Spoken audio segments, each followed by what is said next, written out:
নমস্কার বন্ধুরা, কেমন আছো তোমরা? সৃষ্টির সোনা ব্লগে তোমাদের সকলকে স্বাগত জানাই।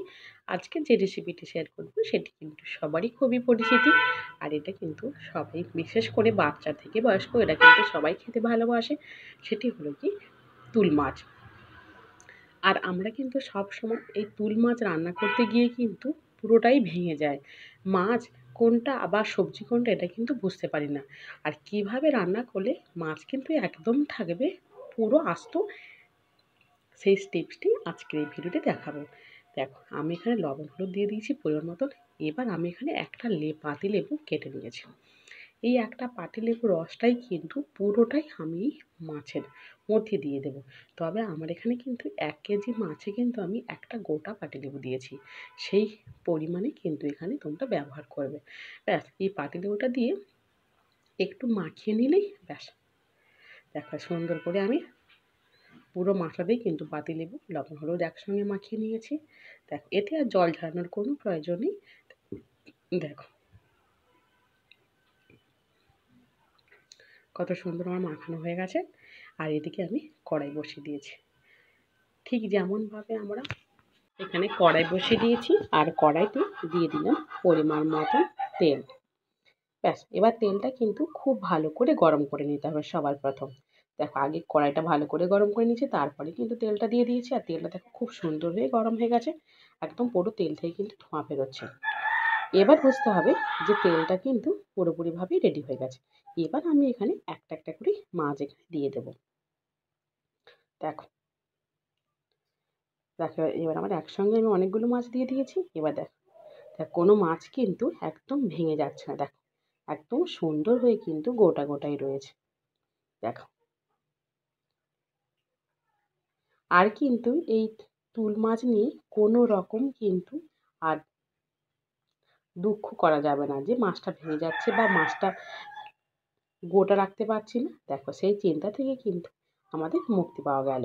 ব্যাস, এবার এখানে আমি লাল লাল করে ভেজে নিলাম। এইভাবে এক পিঠটা হয়ে গেলে অপর পিঠটা এইভাবে উল্টে দিয়ে সুন্দর করে লাল লাল করে ভেজে নেব। ব্যাস, এইভাবে আমি সব কটা মাছ আমি বাকি মাছগুলো ঠিক দেখো এইভাবেই করে ভেজে নিয়েছি। দেখো, প্রত্যেকটা দেখো এরকম গোটা গোটা উঠেছে। ব্যাস, আর এদিকে মাছ রান্না করার জন্য আমি এখানে নিয়ে নিয়েছি দুটো মাঝে সাঝে পেঁয়াজ কুচি, আর নিয়ে নিয়েছি গোটা রসুন। আমি এখানে আবার কড়াইটা ধুয়ে ভালো করে পরিষ্কার করে আমি বসিয়ে দিয়েছি। আর ওদিকে কিন্তু আমার সবজিগুলো আমি কেটে নিয়েছি। পেঁয়াজ কলি, আর এই তুল মাছে বিশেষ করে একটু পেঁয়াজ কলি দিলে এত সুন্দর স্বাদ হয় যেটা কিনা বলার যায় না যে এটা খেতে কি সুন্দর লাগে। এবার এখানে আমি কাঁচা লঙ্কা, কুচো করে রাখা কাঁচা লঙ্কা দিয়ে দিলাম বেশ কয়েকটা। দিয়ে এটাকে কিন্তু সুন্দর করে কিন্তু ভাজা ভাজা করে নিতে হবে। আর এর সঙ্গে যেটা দিয়ে দিলাম সেটা হলো কয়েক টুকরো মাছের তেল। ব্যাস, এবার এটাকে সুন্দর করে কিন্তু একদম লাল লাল করে ভেজে নিতে হবে। দেখো, একদিকে আমার মাছের তেলটাও ভাজা হয়ে যাচ্ছে, আর তেলটা গলে কি, তেলটা কিন্তু খুব একটা গলছে না দেখো। আর এতে করে এই মাছটাও খেতে খুব অসাধারণ লাগবে। এবার কেটে রাখা আমি এখানে মাঝারি সাইজে দুটো আলু নিয়েছি, এইভাবে কেটে নিয়েছি। ব্যাস, এবার দিয়ে দিলাম আলু। এবার দিয়ে দেবো অল্প পরিমাণে লবণ। দিয়ে আলুটাকে আমি এইভাবে তেলের সঙ্গে সুন্দর করে মশলার সঙ্গে কষিয়ে নেব। দেখো, আমরা কিন্তু অনেক রকমভাবেই কিন্তু এই তুল মাছ রান্না করে খাই। কিন্তু একবার এরকমভাবে রান্না করে খেয়ে দেখো, এত সুন্দর লাগবে যে যখনই বাজারে দেখতে পাওয়া যাবে তখনই কিন্তু কেনার জন্য আমাদের মনটা সবার প্রথম ওই মাছটার দিকেই চলে যাবে। এবার আমি এখানে কিন্তু কেটে রাখা পেঁয়াজ কলিও দিয়ে দিলাম, হলুদ দিয়ে দিলাম, বেগুন দিয়ে দিলাম। দেখো, এবার সুন্দর করে এই সবজিগুলোকে সবার প্রথম কষিয়ে নিতে হবে। ব্যাস,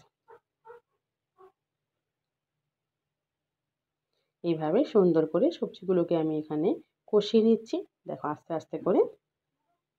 দেখো, আর এই পুরো সবজিটাই কিন্তু একদম মিডিয়াম তাপে কিন্তু করে নিতে হবে।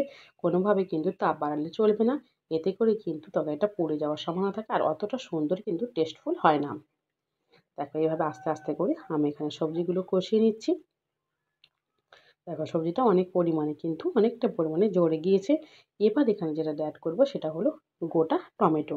আমি কিন্তু এখানে টমেটোগুলো মাছ বরাবর কেটে নিইনি বা টুকরো করে নিইনি। আমি এখানে দেখো বেশ কয়েকটা, আর আমি এখানে ব্যবহার করেছি একদম পাকা দেশি টমেটো। এতে করে কিন্তু একটু টক টক ভাব থাকবে আর টেস্টটাও কিন্তু খুব সুন্দর হবে।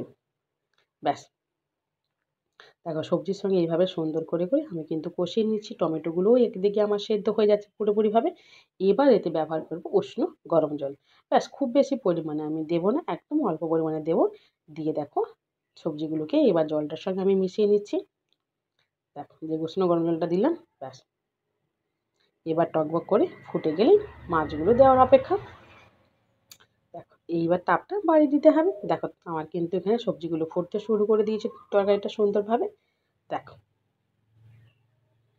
এবার আমি কিন্তু দিয়ে দেব মাছ। আমি এখানে উপর থেকে মাছটা ছড়িয়ে দেব। ব্যাস, দিয়ে এটাকে একটু নাড়াচাড়া করে নেব। ব্যাস, এইভাবে আরও কিছুক্ষণ আমি একটু তরকারিটাকে ফুটিয়ে নেব। আর যে টমেটোগুলো কিন্তু গলে গেছে সেগুলো আমি আর বেশ কয়েকটা টমেটো আমি এইভাবে কিন্তু টুকরো করে দিলাম। দেখো এবার আস্তে আস্তে করে কিন্তু আমার মাছের তরকারিটা পুরোটাই কিন্তু সুন্দরভাবে রেডি হয়ে আসছে। দেখো একদম টকবক করে ফুটছে। দেখো এটাতে কিন্তু আমি এখানে খুব বেশি গ্রেভি রাখবো না, একটু মিডিয়ামভাবে গ্রেভি রাখবো। আর এবার তরকারিটা আমার হয়ে গেছে আর আমি নামিয়ে নিয়েছি। আর এই যে মটরশুঁটিগুলো আমি কিন্তু এখানে উষ্ণ গরম জলে কিন্তু ভিজিয়ে রেখেছিলাম। এটা কিন্তু সেদ্ধ করা মটরশুঁটি নয়, এটা গরম জলে ভেজানো মটরশুঁটি। এইভাবে মটরশুঁটি দিলে তরকারির স্বাদটা কিন্তু খুব সুন্দরভাবে হয়। আর এই মটরশুঁটিটা দিয়ে আমি তরকারির মধ্যে বেশ এইভাবে কিন্তু নাড়াচাড়া করে দিচ্ছি, যাতে যেটুকু বাকি আছে সেদ্ধ হতে সেটা গরমভাবেও সেদ্ধ হয়ে যাবে। দেখো একদম মাছগুলো কিন্তু পুরোটাই গোটা রয়েছে, দেখো কোনোটাই কিন্তু ভেঙে যায়নি। আর আজকে আমার এই তুল মাছের চচ্চড়িটা কেমন হয়েছে অবশ্যই কিন্তু কমেন্ট করে জানিও। ভালো লাগলে অবশ্যই তোমরাও কিন্তু একবার এইভাবে বাড়িতে রান্না করে খেয়ে দেখো। এত সুন্দর লাগবে যে বাজারে গেলে যখনই চোখে পড়বে তখনই কিন্তু কেনার জন্য আমাদের মনটা সবার প্রথম এই মাছের দিকে চলে যাবে। দেখো একদম সাদামাটাভাবে রান্না করলে এই মাছ কিন্তু একদম অসাধারণ লাগে। দামি মাছকেও কিন্তু এই মাছ টেক্কা দিতে পারে। একদম সাধারণভাবে রান্না করে খেয়ে দেখো, খুব সুন্দর লাগবে খেতে।